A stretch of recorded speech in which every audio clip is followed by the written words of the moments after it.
Hey everybody, Economic Ninja here. I hope you're doing great. There is so much news about real estate, is absolutely mind-boggling. Check this out. This has to do with Airbnb and VRBOs, and it is going to lead to yet only more opportunities in available properties on the market and foreclosures, okay? Because so many people leverage themselves to the nine to start the VRBO business, okay? And they exploded all over the country. We've already talked about how Dallas outlawed Airbnbs of these vacation rentals, and these people are beside themselves. They're like, well, you just can't do that. They did not buy the property right. I talk about this in my real estate side hustle course, the real estate, how to prepare for the next real estate crash, and the foreclosure pro class that tells everybody about how to get involved with these foreclosures now, how you could get a hold of lists for free and things like that. By the way, the 80% off discount, it makes the course only $199, is over by Saturday night. So please don't email me. There's a handful more of those discount links there. Okay. Because the course will be completed by Saturday night. Here is the story out of businessinsider.com. Philadelphia could wipe out 85% of its Airbnbs and VRBOs. It's a sign of the growing backlash against short-term rentals. As I'm reading this story, start thinking of all of the things that are going to impact the real estate market negatively, but if you're ready for it, it'll be positive. Philadelphia is sending out notifications this month to Airbnb and VRBO hosts with unlicensed properties stating that they may have to cease renting out the pads. The city is beginning to enforce a 2021 law that requires all short-term rentals to be licensed. Formerly only units, and I'm going to explain something in a second here, how this is going to lead to banning. Okay, so this is the first step. Formerly, only units that rented out more than 90 days a year were required to be licensed, according to the Philadelphia news station WHYY. Isn't that funny? It's why. That's we want the news. We want the truth. Why? Sorry. Anyway, in order to obtain a license, properties must meet certain requirements like being up to code and acquiring lead paint certificates. By the city's own estimate, just stop there. Lead paint certificates, that's going to obviously an additional cost, time, and all that stuff, stress on the owner of the Airbnb or VRBO. Okay, just yet more of a cash grab. Licensing is a cash grab by cities. By the city's own estimate, the crackdown should shut down 85% of all short-term rentals in the city, nearly 1,700 units.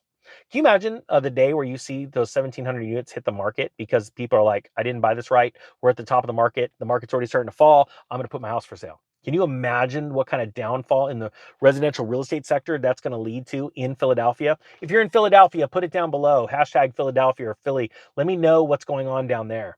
Hosts will have 5 business days after receiving the notice to either properly register their unit or convert to long-term stays of 30 days or more. If no action is taken, a host listing will be removed, according to the city's Department of Licenses and Inspections. So they have the power to go into Airbnb and remove these things? That's impressive.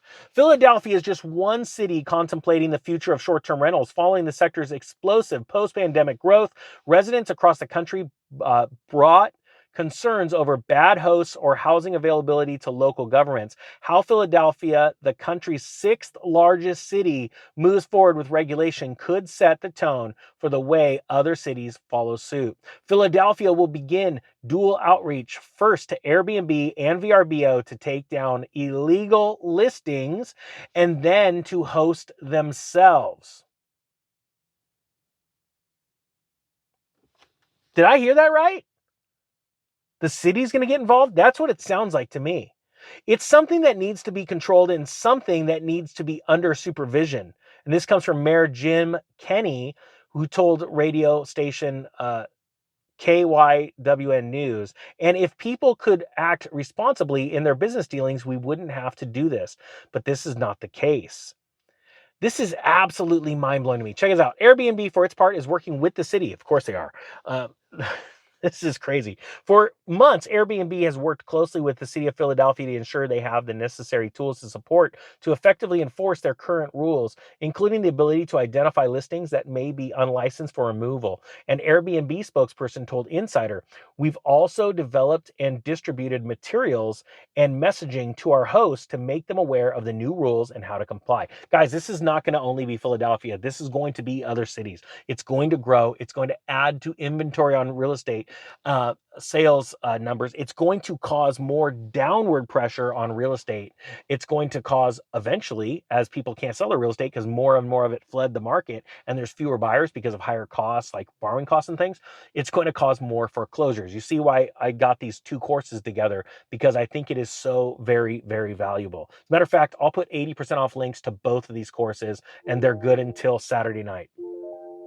Scottsdale, and check this out, uh, ahead of the Super Bowl, Phoenix suburb Scottsdale, Arizona enacted a similar license crackdown. This was before the Super Bowl this last year. Scottsdale council member Solange Whitehead told Insider that issues over short-term rentals had reached a boiling point. We have people in cul-de-sacs that no longer have neighbors, she said. In Bozeman, Montana, where short-term rentals nearly doubled during the pandemic, some locals have called for a permanent ban, and they're looking into that. The point being is that this is getting worse and worse, and that's why you want to get more and more prepared for this, because when this deluge happens, I don't want the banks owning properties. I want you owning properties, but you have to be prepared. You have to be educated. You have to be armed with education, which will give you confidence, and it can also give you conviction of when to buy and when to sell. And that is the most important thing you can have. Guys, I'm going to put links 80% off to both the Real Estate Foreclosure Pro and the How to Prepare for the Next Real Estate Crash down below. 80% off each one. The courses are $199, and I can guarantee you this: you get through both of those courses, you will save so much more than the cost of those courses in the next purchase you make, because there are so many fine details that so few people, unless you're a long-term investor in real estate, understand and do on a daily basis or on a average contract basis, that you just miss. And I want to be able to bring that information to you. Guys, I hope you got something out of this. The Economic Ninja is out.